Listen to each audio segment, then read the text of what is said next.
children. Like you, George, of course, I grew hemp in my garden, too.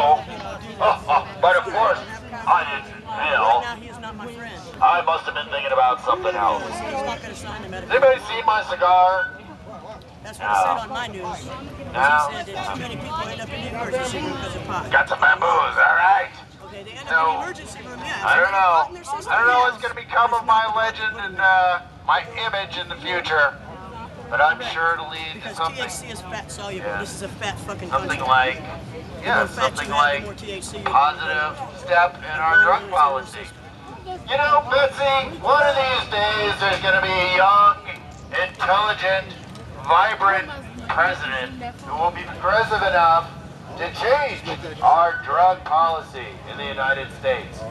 I don't know when, and I don't know where, but I know someday he is coming.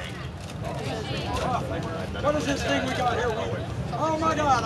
I just forgot to tell you about the Declaration of Independence. I got here in my hand. It's hemp. We wrote this on hemp. It's called We the People.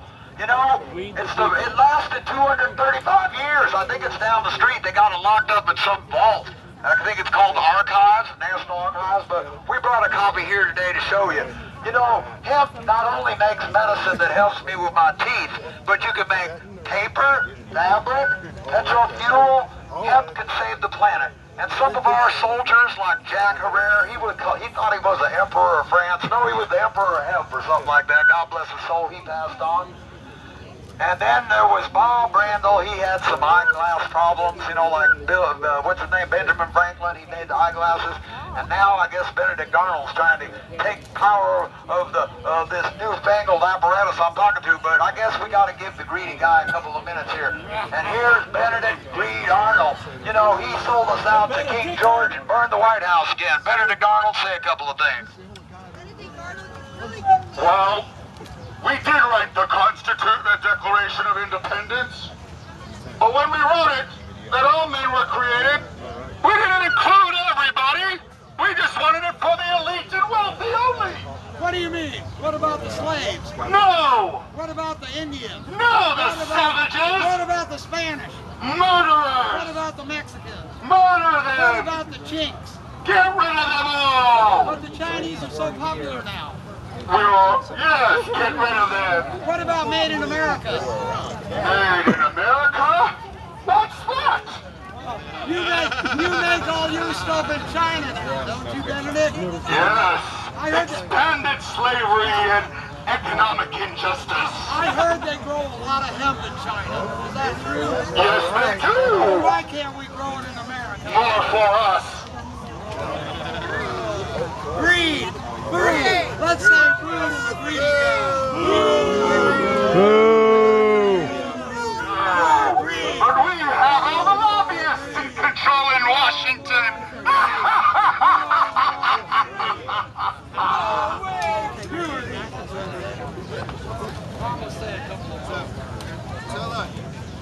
The point is, let's get the greed out of the weed. Are you with me? Yeah! Together, let's get the greed out of the weed. Let's get the greed out of the weed. Let's get the greed out of the weed. Let's get the greed out of the weed. Let's get the greed out of the weed. Let's get the greed out of the weed. Now, out of the weed. Now, what do we mean by that? We mean that cannabis should not be taxed. Now, how many people are aware that in California and a lot of municipalities and the state of California actually taxes you for your medical marijuana that you purchase? Are you aware of that? Now, a lot of people in California have exception to this policy. They have to take an exception to this policy because no other prescription medication that you buy in the state of California is taxed. And if marijuana is medicine, if it's a medication, it should not be taxed. Now, why is it being taxed? Because these greedy people that are making money off selling pot to people who are sick, are giving payoffs to local municipalities to tolerate their presence and distributing medical marijuana. You know, and you might be like, well, okay, big deal. At least there's medical marijuana. But you know what? A lot of the people that I've given medical marijuana to don't have any money because they're sick. They're getting work. They're really struggling. They don't need extra money added on to their medication. In fact, they need their medication for free, if possible, right? And if it wasn't for the green, then there would be a lot more weed, right? So I'm all in favor of taking the green out of the weed, you know?